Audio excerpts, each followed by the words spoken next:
After a week's break, Tracker is back. This week's episode is a deliciously creepy horror movie in miniature, but I'm not sure how to feel about the return of a favorite character. Last episode, Tracker saw Coulter, Justin Hartley, reconnecting with more than one old friend, and while the episode itself was on the slow side, it had me incredibly excited because it hinted at a bigger story for Bobby. This week, the show does a complete 180, with an episode that was gloriously blood-curdling in the main rescue, but which resolved Bobby's return in a disappointingly prosaic way. The Mercy Seat starts without any of the usual finding the case preamble, but with Coulter already trudging through the snow with a search and rescue friend, on the lookout for two missing snowboarders. It seems to be a straightforward backward search at first, but quickly gets weird with a capital W.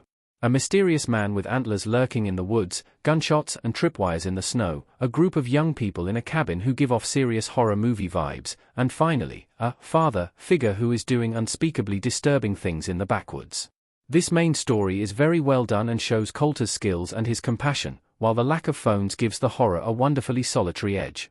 Reenie's story also gets to move forward, with an increasing number of hints about the true business with the client being dropped.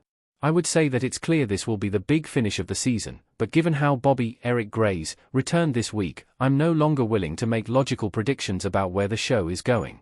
Bobby is back, but it's not a big deal, even though it should be. After weeks missing, this feels like a bizarre resolution. Bobby, Coulter's impossibly brilliant tech guy, has been missing since episode 9, with his place at the computer chair taken over by his cousin Randy, Chris Lee. Over the course of those 6 episodes, he is only mentioned twice, first, when Randy appears, and it is revealed that Bobby is dealing with a family thing, and then again in last week's episode, where Coulter finally asks Randy if he has heard from Bobby. At first, it seemed like Tracker was just going to be writing Bobby off, replacing him with Randy. Then it seemed like Bobby may actually have a mystery of his own, and Coulter was going to have to track him down. In the end, having him just reappear, at his desk, bickering with Randy about computer setup, felt incredibly anticlimactic.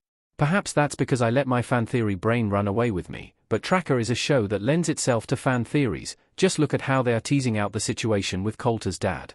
Almost nothing is said about Bobby's absence other than that he is taking it one day at a time. In some ways, this feels almost like I've missed an episode, one where Coulter tracked Bobby down and saved him. I want to be thrilled that Bobby is back, and I did very much enjoy the sibling-esque banter between the cousins, but after being MIA for most of the second half of the season, Bobby deserved a bigger homecoming. Hopefully, we'll get some deeper explanation to come, and some more of Bobby and Randy as a duo. The Mercy Seat is a great example of cabin in the woods horror. Leaving details up to the imagination is a great way to make it even scarier. Snowboarders at the table looking terrified. The main storyline in the episode is a great example of what Tracker does best, creepy and vaguely paranormal backwoods murder, and it more than makes up for Bobby's disappointing return. It launches straight into the action, and gives Coulter a chance to shine in his best environment, although I was surprised to see that he doesn't clock a tripwire without help. Maybe he's been spending too much time messing with crime syndicates in the big city. What really deserves a mention, though, is how well Tracker manages to draw out the tension and the fear in this one.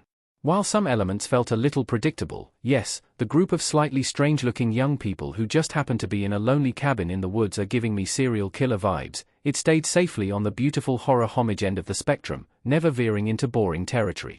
And for once, Coulter only spends a couple of shots with a gun in his hand, which is a refreshing change.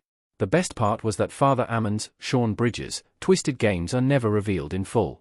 Amelia, Ariana Guerra, alludes to terrible things, and there are plenty of reports of missing people, the titular Mercy Chair, but the show never spells the horror out. Are Ammon and his boys torturing anyone who wanders into their path, shooting them and leaving them for dead? What are the games and gods they refer to?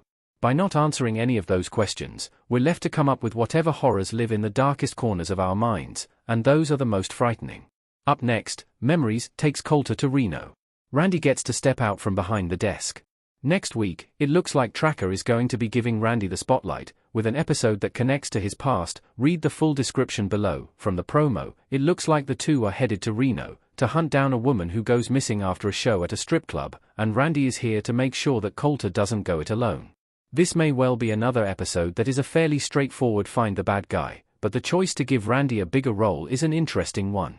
This could be a way to give Randy an exit. He finds that actually, this job is a bit too dangerous for his liking, heads out, and leaves Bobby back in the chair. However, it seems more likely that this may be about giving Randy a more permanent place on the team as a sidekick, the Robin to Coulter's Batman. The episode is also very likely going to continue to expand on the situation with Renee and her client. This was another focus of The Mercy Seat, with hints at more secrets to be revealed, although it's unlikely the answers are going to come just yet. Instead, I'm expecting to see a little more drip-feeding on this storyline, while Bobby and Randy settle into co-working on Team Tracker, and Coulter, of course, saves the day.